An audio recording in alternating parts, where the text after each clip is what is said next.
Hello students, welcome to Shriram's IAS, and today in our series of 1 PYQ a day, we'll be taking up history, which is part of GS1.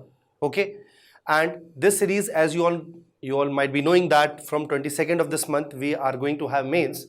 सो ये बहुत ही ज़्यादा important हो जाता है आपके लिए कि इस तरह के क्वेश्चंस को हैंडल कैसे करना है, क्योंकि एक तरीके से अभी तक आप काफ़ी सारे आंसर्स लिख चुके होंगे, बट स्टिल कई बार PYQs जो हैं वो छूट जाते हैं, क्योंकि कुछ लोग जो है उनका अप्रोच ये रहता है कि they should be doing other kind of questions and new questions for the preparation. So that's why PYQ becomes very important. Okay, and before starting anything, before talking about the question itself, I must tell you about the various offers which Shriram's IAS has been put up to all of you, which is first of all 1:1 mentorship. ये एक बहुत ही novel concept है. 1:1 mentorship में basically आप जो number flash हो रहा है at the end of this particular video, this particular screen which you are seeing right now, उसमें you can contact and come for 1:1 free mentorship. Mentorship जैसे आप जान ही रहे हैं कि पिछले 5-7 साल से एक फॉर्मल स्ट्रक्चर के तरीके से चल रहा है मार्केट में, और श्रीराम IAS की जो मेंटरशिप टेक्निक है वो काफ़ी कस्टमाइज है to each and every student. So I would request all of you that you all should visit the Shriram's IAS center so that you can avail this offer free of cost. Apart from that, there is another promotion which is required to be done, and that is about the various offers which are available on the Shriram's IAS courses like foundation course, 2-year foundation, 1-year foundation, mentorship and other those kind of courses. And if you contact the number at the end of this particular screen which you are seeing right now, then you can avail these offers and you can start your UPSC journey in a very efficient way and economical way. Okay, so without wasting any time further, let's get into the question. Okay, what is the question? The question is very important because the question is basically talking about the world history. जैसा कि आप जान ही रहे हैं, world history पढ़ने में तो बहुत मजा आता है, लेकिन उससे जो क्वेश्चंस आते हैं यूपीएससी में वो कुछ इस नेचर के होते हैं कि उनको आंसर कर पाना बहुत मुश्किल होता है. Okay, but still this question is not in that league. This question is quite straight forward by nature. Why?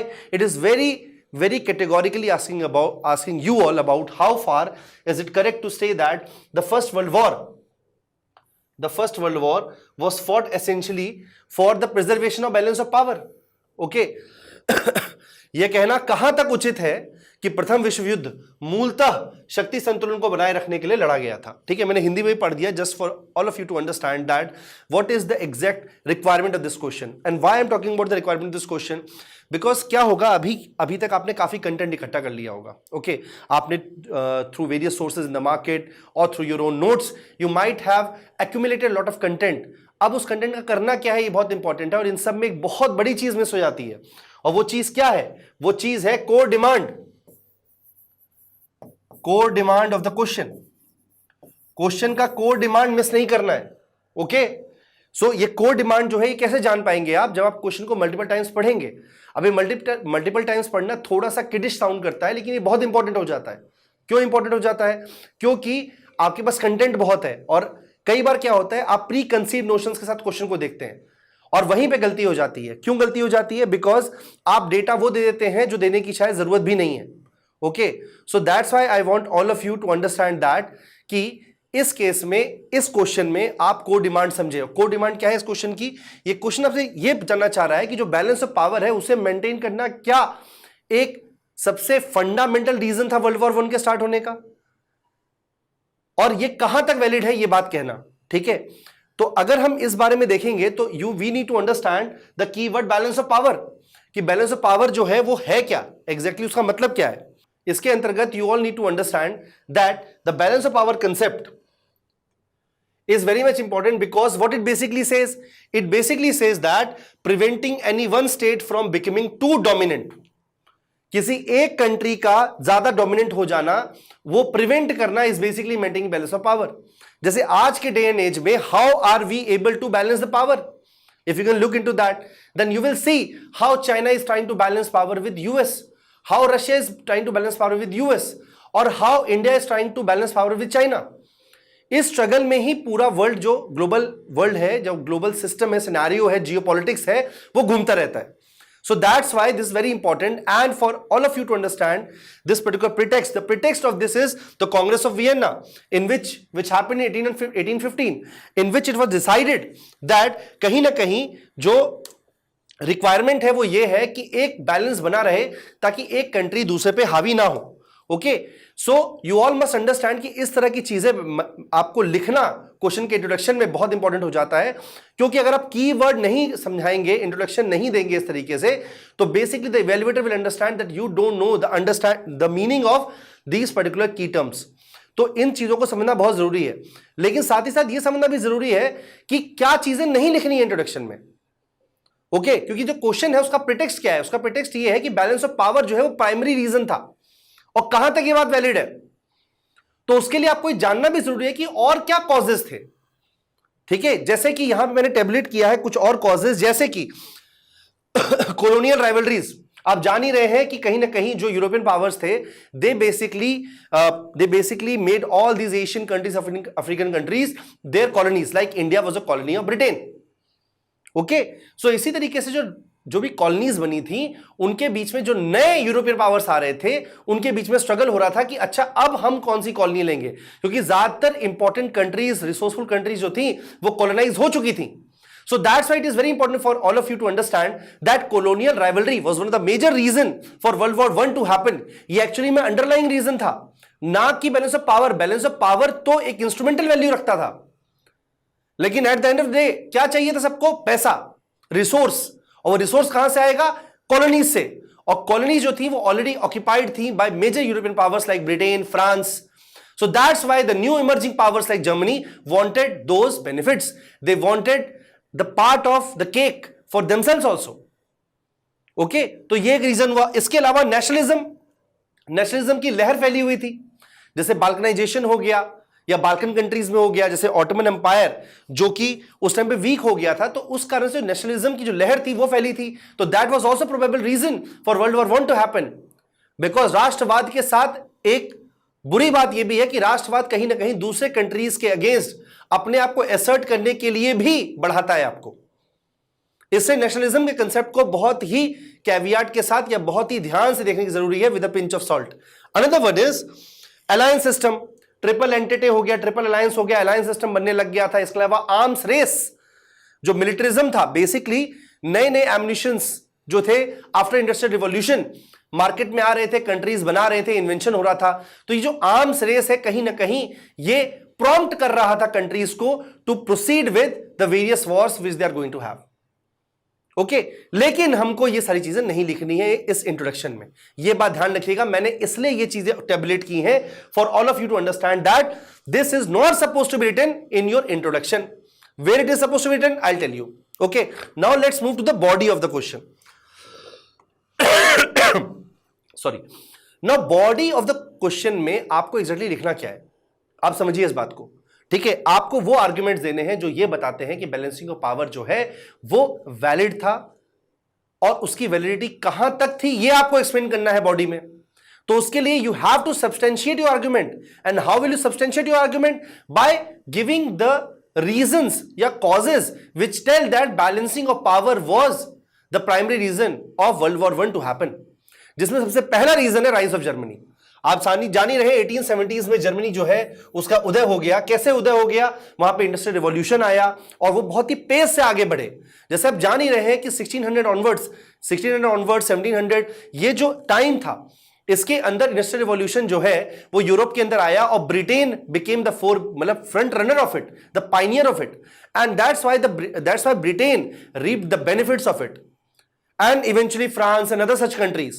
But when Germany came into the forefront, the thing is कि ज्यादातर चीजें जो across the world थी वो already ले चुकी हुई थी by Britain and other such countries like France and all.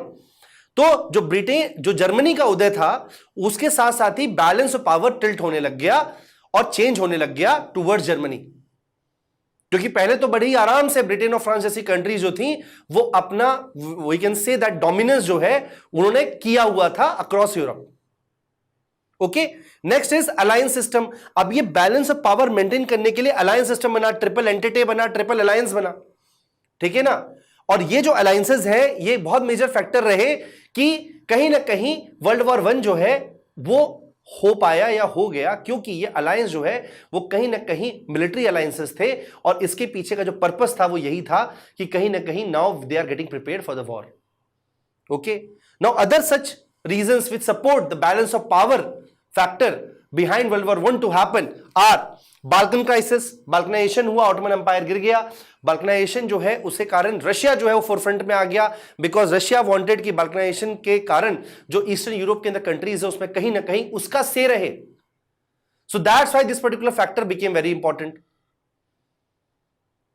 तो इन सारे फैक्टर्स को अगर आप देखें तो you will understand that balance of power was one of the major reasons which led to world war one. Another one is assassination of archduke Ferdinand. ये एक इमीडिएट कॉज था. आर्च ड्यूक फर्डिनेंड का मरना एक immediate cause था, तो इसको आप लिख सकते हैं, लेकिन ये साथ ही साथ ये भी दर्शाता है कि कहीं ना कहीं बैलेंस ऑफ पावर जो है वो एक अंडरलाइंग कॉज था. ये जो चीज है ये फोर फ्रंट पे आ गई, सरफेस पे आ गई after the assassination of Archduke Ferdinand, okay, Austrian prince. So this is another factor which you need to mention while substantiating your argument that it is valid to call balance of power the primary reason or the underlying reason behind World War I. Next is Britain's entry. अब Britain की entry क्यों हुई थी? On the face of it, Britain की entry तो Balkan crisis पे हुई थी, लेकिन एक्चुअली में ब्रिटेन की एंट्री क्यों हुई थी? Britain wanted to contain Germany with the help of Russia and France. ऐसा नहीं है कि ब्रिटेन, रशिया और फ्रांस में बहुत अच्छे टर्म्स थे, बट द थिंग इज कि एक न्यू प्लेयर को रोकने के लिए in the global stage they came together and they tried to, we can say, suppress the German advances. So that's why these all reasons, these all arguments support the basic reason और the theme of the question, which is how far is it correct to say that the first world war was fought essentially for the preservation of balance of power. Okay, तो कहीं ना कहीं जो balance power shift हो गया था Germany के four front में आने के कारण, वो एक बहुत बड़ा रीजन बना किस चीज का? वर्ल्ड वॉर वन के होने का. अब आपको क्या लगता है कि ये 250 वर्ड्स का क्वेश्चन है. Okay, it's a 15 marker question which came in 2024 mains CSE exam. What to do now? Now you have already explained कि कितने दूर तक ये बात वैलिड है या कहां तक ये बात वैलिड है कि जो बैलेंस ऑफ पावर है वो मेंटेन करना was the primary purpose of world war one to happen. अब आपको काउंटर आर्गुमेंट देना पड़ेगा, because this is the demand of the question. कहां तक वैलिड है ये तो आपने बता दिया, अब आपको बताना पड़ेगा कि कौन सी चीजें जो है जो कि बैलेंस ऑफ पावर से हट के थी, which were also the cause of the world war one to happen. और वहां पे आप क्या लिखेंगे? वहां पे आप बेसिकली लिखेंगे ये other causes, okay, which I explain in during the explanation of introduction itself. So this is a demand of the question. और यहां पे ये लिखते हुए आप ट्रांजिशन लेंगे that however the balance of power were one of the major factors which led to World War I, but there were other very potent causes also which are also the reason behind the break of World War I or the starting of World War I. And there you will have to mention or explain in short all these things, or you can use just a paragraph to just name all these things and proceed further with the conclusion. और सबसे important बात, conclusion में आखिरकार क्या रहेगा? ठीक है, तो अब इस क्वेश्चन के अंदर क्या क्या चीजें मेंशन हो गई? इंट्रोडक्शन बता दिया, बॉडी के अंदर आपको argument supporting how far valid वाला जो पार्ट है उसे एड्रेस करना है. And after that what you need to do, you also need to mention the other causes to show the evaluator that you know that balance of power maintain करना was not the only reason, there were other reasons also. Okay, so ये चीजें भी आपको बतानी है और उसके बाद आपको कंक्लूड करना है, जिसके अंदर आपको ये बात करनी है कि देयर वर मिरियाड ऑफ रीजंस. बहुत सारे रीजंस थे, लेकिन बैलेंस ऑफ पावर जो था वो एक अंडरलाइंग रीजन था, क्योंकि बैलेंस ऑफ पावर मेंटेन करना बहुत इंपॉर्टेंट होता है जब एक ग्लोबल पावर को अपना आधिपत्य या अपना डोमिनेंस जो है उसे मेंटेन करना है. जैसे आज के टाइम पे आप देख रहे हैं यूएस के केस में, why is US helping Israel? Because US wants to maintain balance of power. क्यों यूएस ने ट्रेड बैरियर लगाया इंडिया के ऊपर? Because they want to contain India. Why they are using all these techniques to contain China? Just to maintain balance of power. Because in today's day and age economic power is the actual power. As a matter of fact पहले भी economic power was the main power. तो कहीं ना कहीं आप ये बात को समझिए कि बैलेंस ऑफ पावर को अंडरलाइंग कॉज आपको मेंशन करना पड़ेगा कंक्लूजन के अंदर, और कहीं ना कहीं प्रोजेक्ट करना पड़ेगा as the most important reason और the cause behind the outbreak of world war one. And this is how you will conclude your answer. Okay, so I guess all of you are writing answers, और जहां तक world history का सवाल है उसके थोड़े से नोट्स मार्केट में अवेलेबल है, वो आप ज़रूर पढ़िए। और साथ ही साथ आप कहीं ना कहीं आंसर लिखिए। जो वर्ल्ड वॉर, दोनों वर्ल्ड वॉर हुए, 1 हो चाहे 2 हो, ये बहुत ही इंपॉर्टेंट टॉपिक्स हैं जो कि आपके एग्जाम में आ सकते हैं। देखिए वर्ल्ड हिस्ट्री का क्या है, for a very major period of time in UPSC there were no relevant questions being asked on that. ठीक है, तो अब चांसेस हैं कि for couple of years some very important straight forward questions might come. और ये 15 mark का question है, 15 मार्क में जब ये आएगा तो आपको सारे एस्पेक्ट्स हैंडल करने पड़ेंगे। Okay, I hope you all are writing answers. Best of luck to all of you for the upcoming mains exam. Thank you.